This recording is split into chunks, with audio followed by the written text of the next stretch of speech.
Apa itu syarat-syarat hadis sahih? Syarat hadis sahih ada 5. Yang pertama, ittisalus sanad. Sanadnya bersambung. Jadi dari perawi sampai perawi sampai Rasulullah SAW bersambung. Tidak terputus. Syarat yang kedua, an yarwiyahu rawi adl, yaitu diriwayatkan oleh perawi yang adil. Kapan disebut perawi itu adil? Kalau memenuhi 5 syarat: muslim, balik, berakal, selamat dari kefasikan, itu dosa-dosa besar, dan selamat dari adab-adab yang tidak sesuai dengan Islam.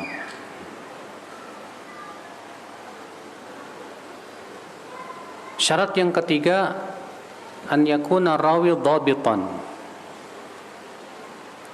Perawinya dhabit. Apa itu dhabit? Itu menguasai hadis dengan penguasaan yang sempurna, di mana selamat dari kesalahan. Dan dhabit dibagi oleh para ulama hadis menjadi 2 macam. Dhabit sadr, itu hafalan, dan dhabit kitab, yaitu buku yang terjaga dari kesalahan. Jadi seorang perawi itu disyaratkan kalau ternyata dia meriwayatkan dengan hafalan, maka hafalannya kuat, tidak salah. Kalau dia meriwayatkan dari buku, maka bukunya selamat dari kesalahan dalam catatannya. Itu syarat yang keberapa, Pak? Syarat yang ketiga. Syarat yang keempat, alla yakuna syadzan. Hadis tersebut tidak syadz. Apa itu syadz? Itu periwayatan perawi yang diterima menyelisihi periwayatan perawi yang lebih thiqah, lebih terpercaya darinya. Periwayatan perawi yang diterima menyelisihi periwayatan perawi yang lebih terpercaya darinya.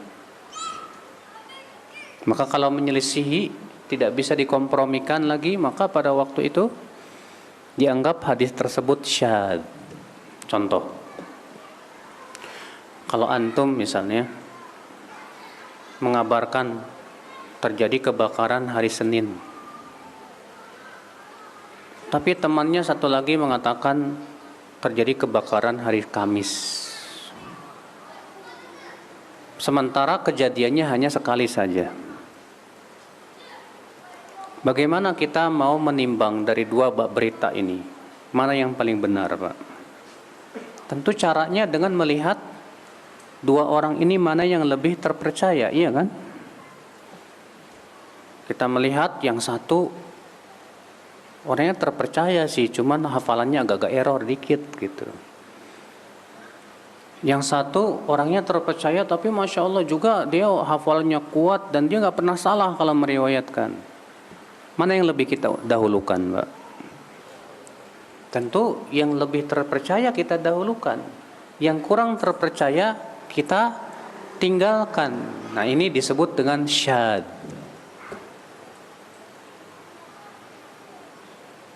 Syarat yang kelima, disebut hadis sahih apa? Alla yakuna fiha illah qadihah. Tidak terdapat padanya illatun qadihatun, penyakit yang bisa merusak kesahihannya. Penyakit hadis apa aja banyak, ya. Dan penyakit hadis itu seringkali terjadi ketika terjadi perselisihan para perawi di dalam meriwayatkan hadis-hadis. Misalnya ada 2 perawi meriwayatkan dengan wajah yang berbeda. Yang satu meriwayatkan dari sabda Rasul, yang satu meriwayatkan dari perkataan sahabat. Kalau dari sabda Rasul diberikan istilah oleh para ulama, yaitu marfu. Kalau dari sahabat berarti namanya mauquf. Ini terjadi perselisihan, ada 2 rawi ini. Ini penyakit. Adanya ittirab, keguncangan. Di mana ada beberapa perawi yang saling berselisih dalam meriwayatkan suatu hadis dengan wajah yang berbeda-beda dan sama-sama kuat dan tidak bisa dikompromikan. Dan dua-duanya sama-sama kekuatannya lagi.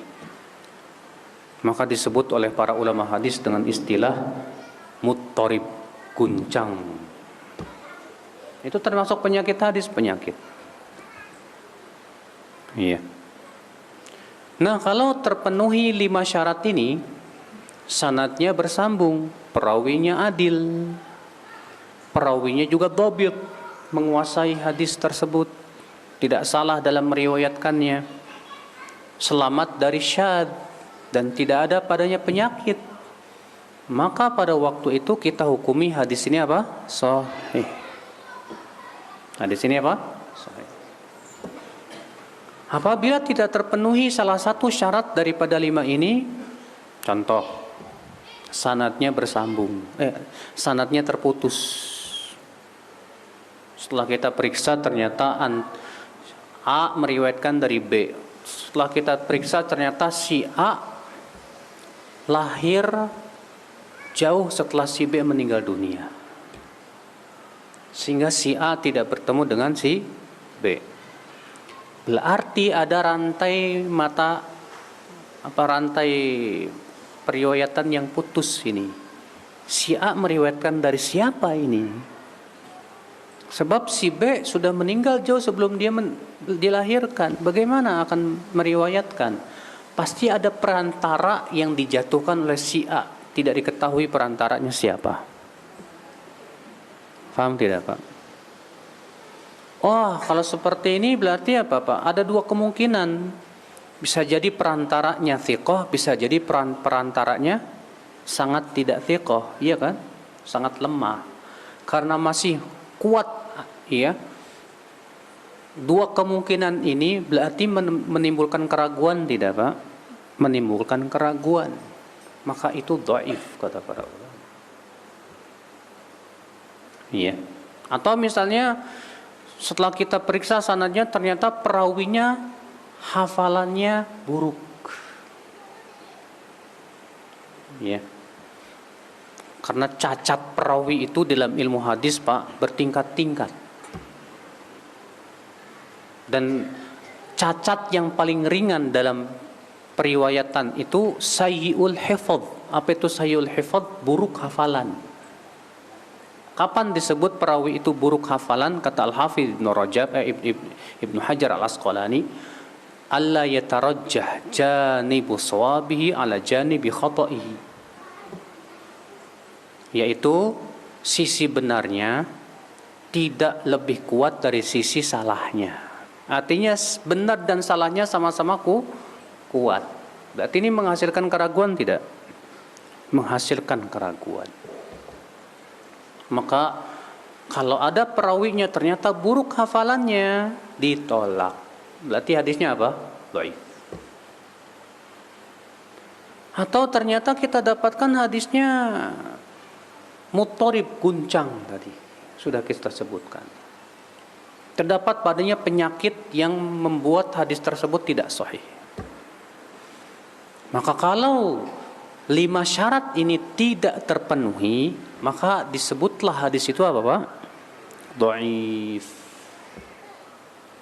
Dan dhaif itu bertingkat-tingkat juga, Pak. Ada yang dhaifnya ringan. Tadi sudah saya sebutkan. Contohnya dhaif ringan, buruk hafalan. Ada dhaifnya cukup berat. Contoh misalnya seorang perawi yang diberikan status oleh para ulama muttahamun bil kadzib, tertuduh berdusta. Tertuduh apa? Berdusta. Biasanya ya, para ulama menyebut perawi-perawi yang tertuduh berdusta itu dengan istilah matruk. Bukan petruk, Pak. Matruk. Matruk itu artinya ditinggalkan. Iya. Maka kalau perawi ini sudah disebut oleh ulama matruk, berarti dia sangat lemah sekali. Dan status hadisnya dhaif jiddan. Status hadisnya apa? Dhaif banget. Ada lagi perawi yang ketahuan berdusta atas nama Rasul sallallahu alaihi wasallam. Apa bedanya tertuduh berdusta dengan pendusta, Pak? Tertuduh berdusta itu kalau si perawi tersebut suka ngomong bohong, walaupun ia tidak berdusta atas nama Rasulullah sallallahu alaihi wasallam. Ia tidak ditemukan bahwa ia berdusta atas nama Rasulullah. Coba kalau ngomong suka dusta. Maka para ulama menyebut perawi seperti ini dengan istilah tertuduh berdusta. Iya. Tapi kalau ketahuan ini orang berdusta atas nama Rasul walaupun sekali, maka disebut apa? Kadzdzab, tukang dusta. Periwayatan perawi yang tukang dusta ini disebut oleh para ulama dengan istilah maudhu', hadis palsu. Hadisnya apa? Palsu. Hadis yang palsu semua ulama sepakat tidak boleh diamalkan. Haram mengamalkannya. Karena itu termasuk berdusta atas nama Rasulullah sallallahu alaihi wasallam. Rasulullah SAW sabda, "Man kadzaba alayya muta'ammidan falyatabawwa maq'adahu minan nar." Barang siapa yang berdusta atas namaku dengan sengaja, maka hendaklah ia mempersiapkan tempat duduknya dalam api neraka. Hati-hati, Pak.